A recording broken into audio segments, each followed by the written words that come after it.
இனிமே கண்ணை மூடிட்டு கடலை எண்ணெய் வாங்கலாம்.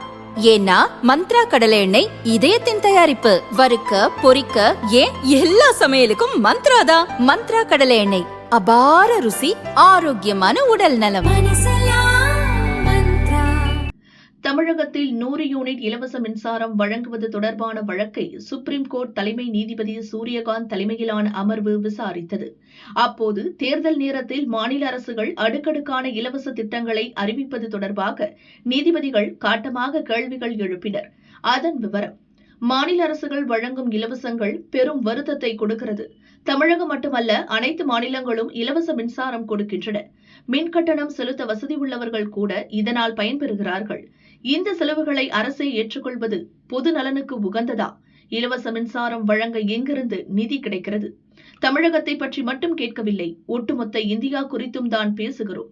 நாம் எந்த மாதிரியான கலாச்சாரத்தை வளர்க்கிறோம்? விளிம்பு நிலை மக்களுக்கு அரசு நிவாரணம் வழங்குவது சரிதான்.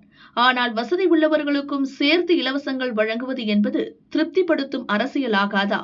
வருவாய் உபரி மாநிலமாக இருந்தாலும் கூட அந்த தொகையை சாலை, மருத்துவமனை, பள்ளிகள் மேம்பாடு போன்ற ஒட்டுமொத்த மாநில வளர்ச்சிக்கு செலவிடுவது அரசின் கடமை இல்லையா? அதை விட்டுவிட்டு இலவசங்களை வழங்கிக் கொண்டே இருக்கிறீர்கள். இந்த சலுகைகளுக்கான செலவுகள் இறுதியில் வரி செலுத்துவோர் மீதுதான் விழுகிறது. நாட்டில் என்ன நடந்து கொண்டிருக்கிறது? மாநில அரசுகள் இதுபோன்ற கொள்கைகளை மறுபரிசீலனை செய்ய வேண்டிய நேரம் இது. சமீபத்தில் தேர்தல்கள் நடந்த மாநிலங்களை பார்த்தோம். ஏன் தேர்தல் நேரத்தில் திட்டங்கள் அறிவிக்கப்படுகின்றன? இப்படி இலவசங்களை தொடர்ந்து கொடுத்து வந்தால் அது நாட்டின் வளர்ச்சியை தான் பாதிக்கும்.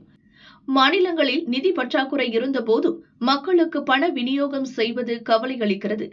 எப்படி அந்த திட்டங்களை அறிவிக்கிறார்கள்? அதற்கெல்லாம் எங்கிருந்து பணம் வருகிறது? ஏன் அந்த பணத்தை வளர்ச்சி பணிகளுக்கு பயன்படுத்தக்கூடாது? மக்கள் சுயமாக சம்பாதித்து சுயமரியாதையுடன் வாழ்வதற்கு தேவையான வேலை வாய்ப்புகளை அரசு உருவாக்கி தர வேண்டும். அதை விடுத்து இலவச உணவு, கேஸ் சிலிண்டர், மிதிவண்டி, மின்சாரம் என அனைத்தையும் கொடுத்துவிட்டு அவர்கள் வங்கி கணக்கிலும் பணத்தை போட்டால் பிறகு மக்கள் ஏன் வேலை செய்ய போகிறார்கள்? இப்படித்தான் நாம் தேசத்தை கட்டமைக்க போகிறோமா என சுப்ரீம் கோர்ட் நீதிபதிகள் சரமாரியான கேள்விகளை எழுப்பினர். இறுதியில் தமிழக அரசு பிரமாண பத்திரம் தாக்கல் செய்ய உத்தரவிட்ட நீதிபதிகள் வழக்கை ஒத்திவைத்தனர்.